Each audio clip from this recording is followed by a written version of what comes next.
In the lush realm of Thessaly, where the meadows swayed in rhythm to the gentle whispers of the wind, there lived a musician whose melodies held the very essence of divine beauty. Orpheus, with his golden curls framing a face that mirrored the sun's radiance, moved through life like a mortal god.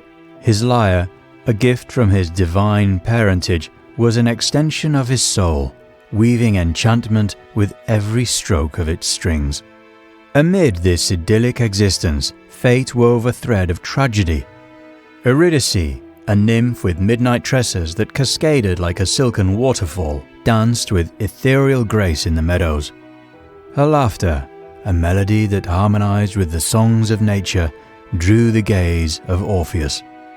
Love unfolded between them like a tapestry of dreams, a narrative painted in the hues of celestial enchantment.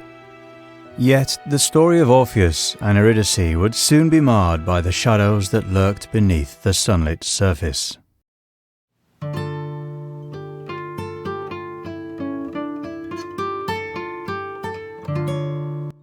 One fateful day, as Eurydice twirled in the meadow's embrace, a serpent, concealed in the grass, struck with venomous malice.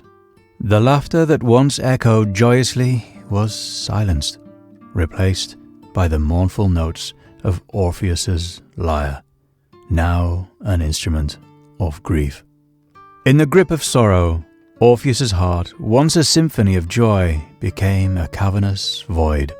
The beauty of his music transformed, resonating with the depths of his grief. It was in this melancholic state that a resolve, both desperate and audacious, took root within him. Orpheus would descend into the underworld itself, armed with only his lyre, to plead for the return of his beloved.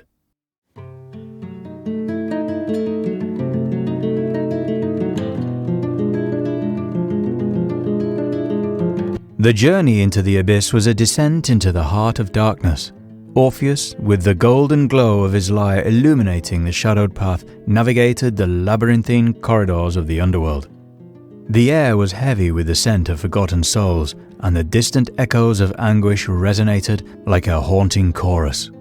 His music, a poignant plea that transcended mortal realms, reached the ears of the rulers of the underworld, Hades and Persephone.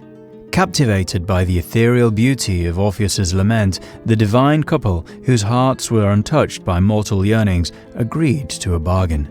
Eurydice would be permitted to return to the world of the living, but the fragile thread of their reunion hung on a condition. Orpheus must lead her out of the shadows without casting a backward glance until they reached the surface.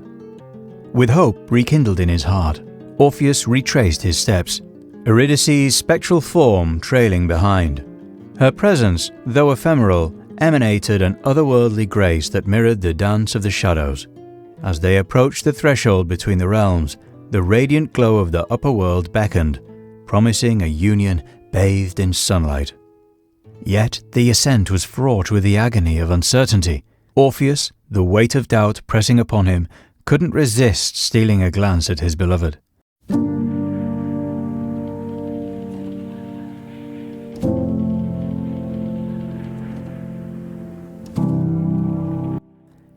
In that moment of unbearable hesitation, the radiant form of Eurydice dissipated, slipping away like a wisp of smoke in the shadows.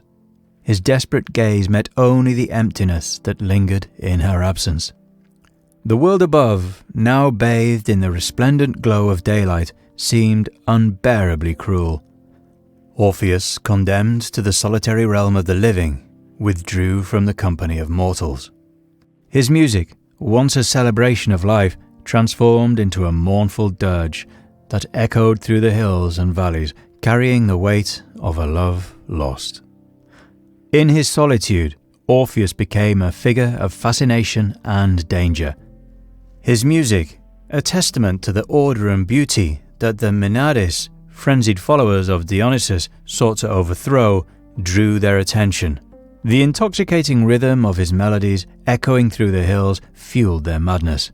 In their frenzied delirium, the Menades descended upon Orpheus, tearing him limb from limb. The dismembered pieces of the once divine musician were cast into the river, the final notes of his lament still lingering in the air. The severed head, now a vessel of eternal sorrow, floated upon the currents to the shores of Lesbos.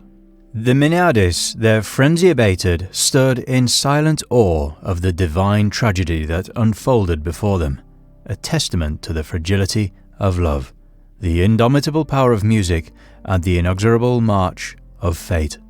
The story of Orpheus and Eurydice, etched into the annals of myth, lingered like a haunting melody, a reminder of the cost of defying the boundaries between life and death.